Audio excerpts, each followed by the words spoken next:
Peace be to you.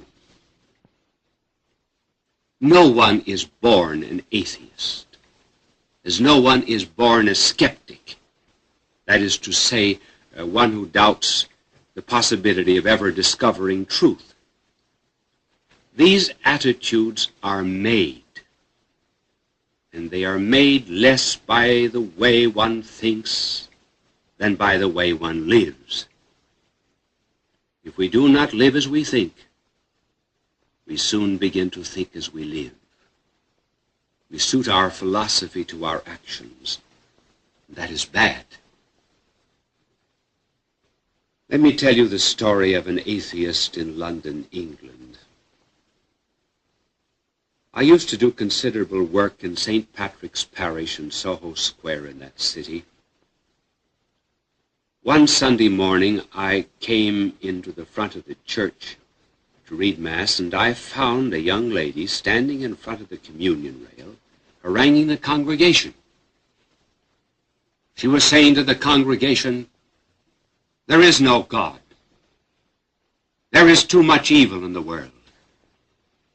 Reason cannot transcend sense.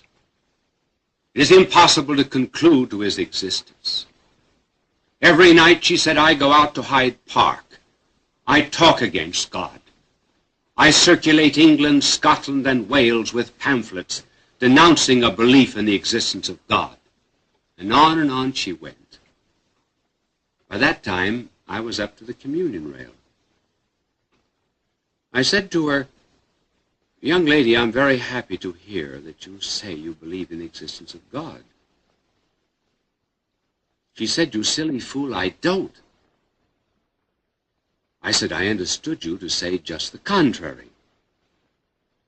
Suppose," I said, "that I went out every night to Hyde Park and talked against 20-footed ghosts and 10 centaurs.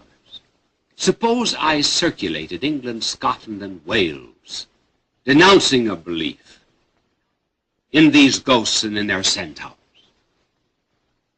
What would happen to me?" She said, "You would be crazy. They would lock you up." Well, I said, "Do you not put God in exactly the same category as these fantasies of the imagination, namely ghosts and centaurs?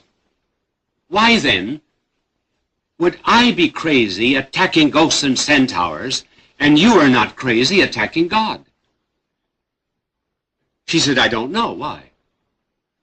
I said, "Because when I attack these phantoms of the imagination, I am attacking something that is unreal. But when you attack God, you are attacking something just as real as the thrust of a sword or an embrace. Do you think," I said, "that we would have any such thing in the world as prohibition unless there was something to prohibit? Could there ever be anti-cigarette laws unless there were cigarettes? How can there be atheism unless there is something to atheate?" She said, "I hate you." Well, I said, "Now you've given the answer. Atheism is not a doctrine. It is a cry of wrath. There are indeed two kinds of atheists. There are the simple persons who have read a smattering of science, and they conclude probably that there is no God. But the other type of atheist is that type that might be called militant, such as the communists. They really do not deny the existence of God. They challenge God. It is the very reality of God that saves them from insanity. It is the reality of God that gives them a real object against which they may vent their hate. Now, after discussing the attitudes that any soul may take in the face of proofs,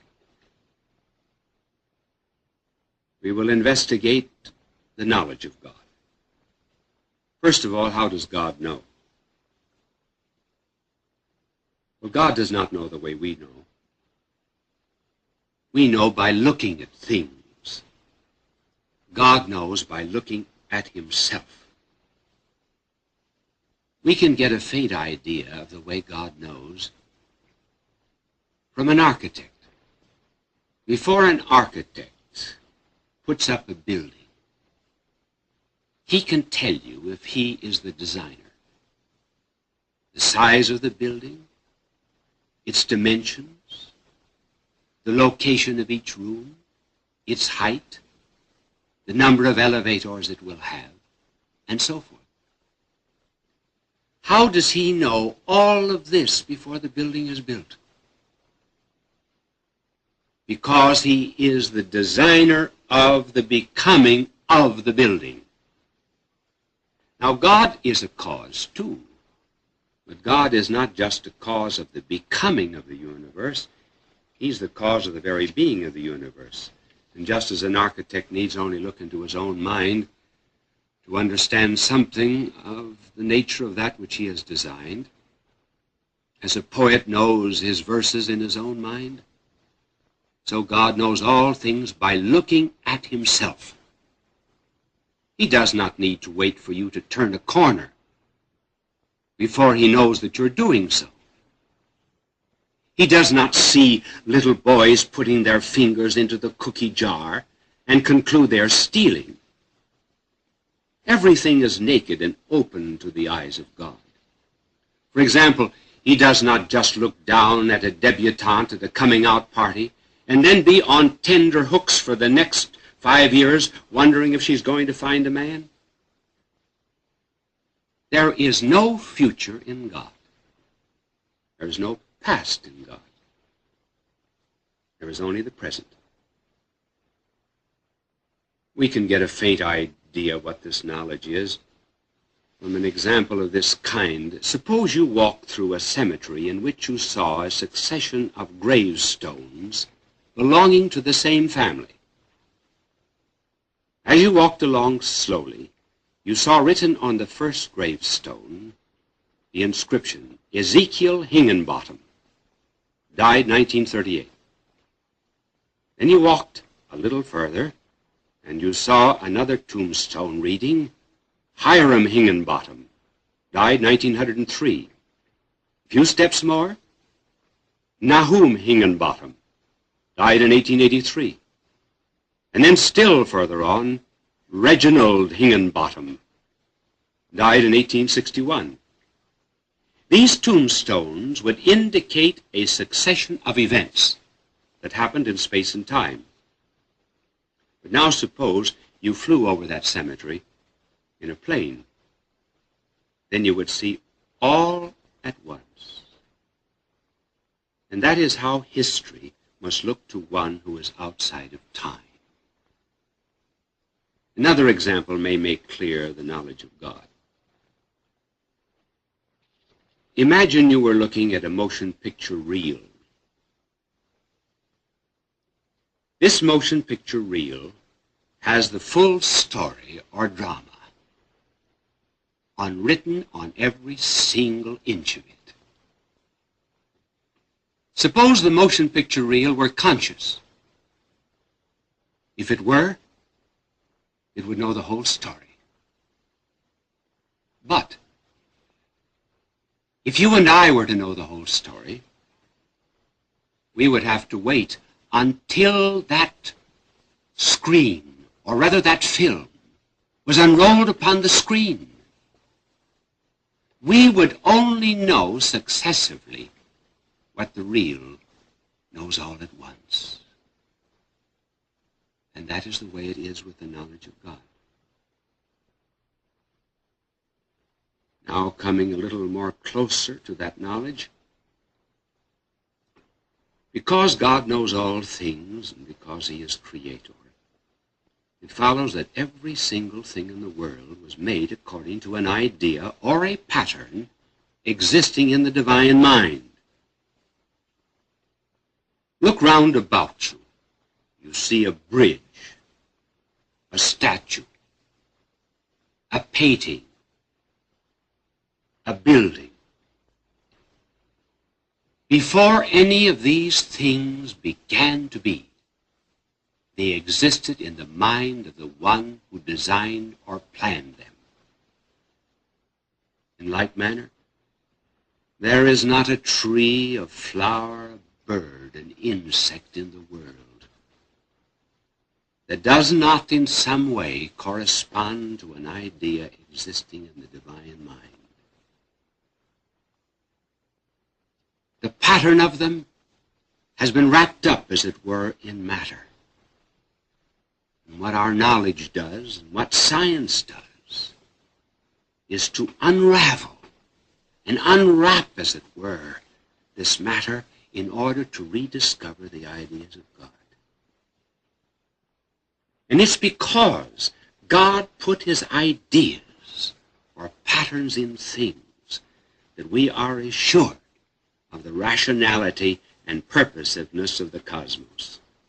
It is that that makes science possible. If there were no human minds in the universe, if there were no angelic minds, things would still be true because they corresponded with the idea existing in the mind of God. Naturally, we cannot bring up a subject like the knowledge of God without meeting certain difficulties. One of the most obvious ones is, well, if God knows all things, he knows then what is going to happen to every single soul in the world. He knows, for example, whether I am going to be saved or I am going to be lost. Therefore, I am predetermined.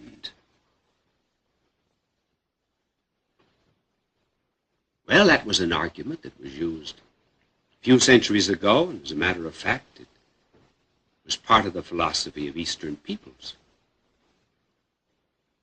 Now, in order to understand the knowledge of God, you must make a distinction between foreknowledge and predetermination. The two are not identical. God, indeed, does foreknow everything, but he does not predetermine us independently of our will and our merits. Just suppose that you knew the stock market very well. And because of your superior knowledge of business conditions, you said that such and such a stock within 6 months would be selling 10 points higher than it is now. Suppose 6 months later it actually sold 10 points higher. Would you have predetermined and caused it to be 10 points higher, although you foreknew it? There were other influences, were there not, besides your superior knowledge? To make it still more concrete, in the early colonial days of this country, a farmer set out for the town to make some purchases. He had gone but a short distance, and he came back, and he told his wife he had forgotten his gun. His wife was a perfectly good determinist, and his wife argued this way: either you are predestined to be shot by the Indians, or you are not predestined to be shot by the Indians. If you are predestined to be shot by the Indians, the gun will do you no good. If you are not predestined to be shot by the Indians, you will not need your gun. But the husband said, suppose I am predestined to be shot by the Indians on condition I do not have my gun. And in like manner, God knows all things, but he still leaves us with freedom. How can God influence you and still leave you free? Well, consider various kinds of influences. First, turn a key in the door. There is the impact of something material on something material. And the result is the opening of a door. That is one kind of influence. The influence of a material thing on another material thing. But there's still another kind of influence. In the springtime, you plant a seed in the garden. The sun, the moisture, the atmosphere, the chemicals in the earth all begin to use an influence upon that seed. It certainly is not the same kind of action as turning a piece of steel in a lock. There are tremendous capacities for growth in that seed. And what most awakens the seed to growth is something invisible, namely the sun. Now go a stage higher. Consider the case of a father talking to his son, trying to influence him, for example, to become a doctor. What actually influences the son is some invisible truth, as well as the deep love of the father for the son and of the son for the father. What love actually does is to bring out in the son a free act. The son is not obliged to do exactly what his father wants. He is free to do the contrary. But truth and love have so moved him that he regards what he does as the very perfection of his personality. Later on he may say, I owe everything I have to that conversation I had with my father.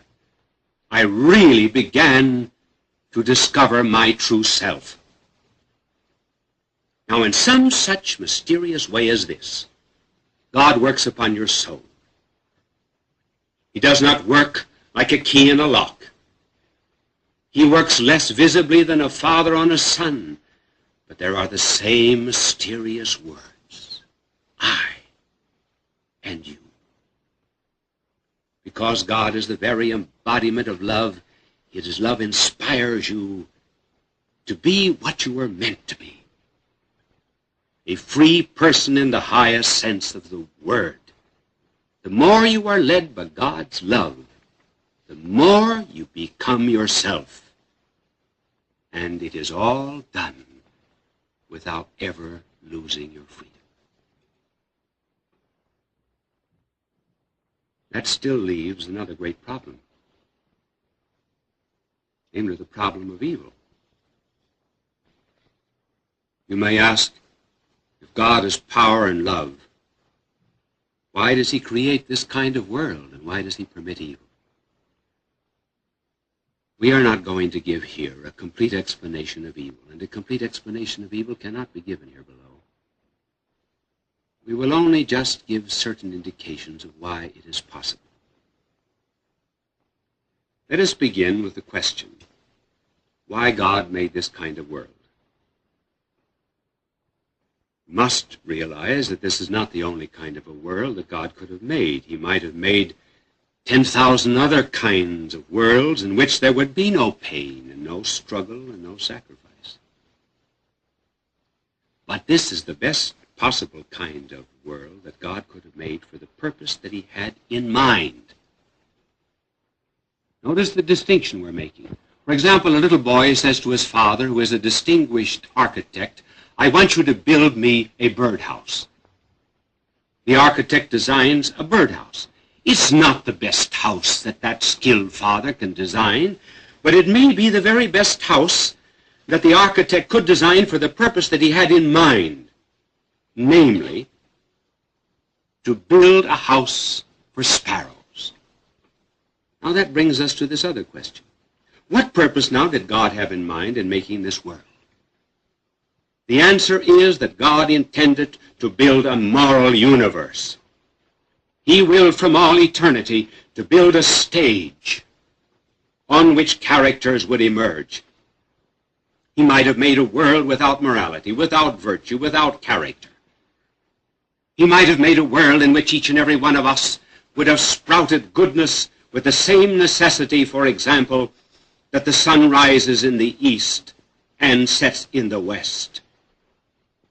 But he chose not to make that kind of a world. Not to make a world in which we would be good as fire is hot and ice is cold. He willed to make a moral universe in order that by the right use of the gift of freedom, characters might emerge. What does God care for things piled into an infinity of space, even though they be diamonds? For if all the orbits of heaven were as so many jewels, glittering as the sun, what would their external but undisturbed balance mean to him in comparison with a single character, which could take hold of the tangled skeins of a seemingly wrecked and ruined life and weave out of them the beautiful tapestry of saintliness and holiness? The choice before God in creating the world, therefore, lay between creating a purely mechanical universe, peopled by mere automaton machines, or creating a spiritual universe in which there would be a choice of good and evil. All right, granted then that God chose to make a moral universe in which there would be character. What was the condition of such a universe? He had to make us free. That is to say, he had to endow us with the power to say yes and no, and to be captains of our own fate and destiny. Morality implies responsibility and duty, but these can exist only on condition of freedom. Stones have no morals because they are not free. We do not condemn ice because it is melted by heat. Praise and blame can be bestowed only on those who are masters of their own will. It is only because you, for example, have the possibility of saying no that there's so much charm in your character when you say yes. Take the quality of freedom away from anyone, and it is no more possible for him to be virtuous than it is for the blade of grass which he treads beneath his feet. Take freedom away from life, and there would be no more reason to honor the fortitude of martyrs than there would be, for example, to honor the flames which kindle their faggots. Is it therefore any impeachment of God that he chose not to reign over an empire of chemicals? If God has deliberately chosen the kind of empire not to be ruled by force but by freedom, and if we find that his subjects are able to act against his will as stars and atoms cannot, does this not prove that he has possibly given to those human beings the chance of breaking allegiance in order that there might be meaning and purpose in that allegiance when they freely chose to give it? Here we have, then, a mere suggestion as to the possibility of evil. It's bound up with the freedom of man. Man who's free to love is free to hate. He who is free to obey is free to rebel. Virtue in this concrete order is possible only in those spheres in which it is possible to be vicious. A man can be a saint only in a church in which it is possible to be a devil. You say, well, if I were God, I would destroy evil. Well, if you did that, you would destroy human freedom. God will not destroy freedom. If we do not want any dictators on this earth, certainly we do not want any dictators in the kingdom of heaven. And those, therefore, who would blame God for allowing man freedom to go on hindering and thwarting his work are like those who, seeing blots and smudges and errors in the student's notebook, would condemn the teacher for not snatching away the book and doing the copy himself. Just as the object of the teacher is sound education and not the production of neat and well-written copybooks, so the object of God is the development of souls and not the production of biological entities. And you say, well, if God knew I would sin, why did he make me? God did not make any of us as sinners. We make ourselves. In that sense, we are creators. Therefore, the greatest gift of God to man short of grace is the gift of human freedom and the power to love him in return. God love you.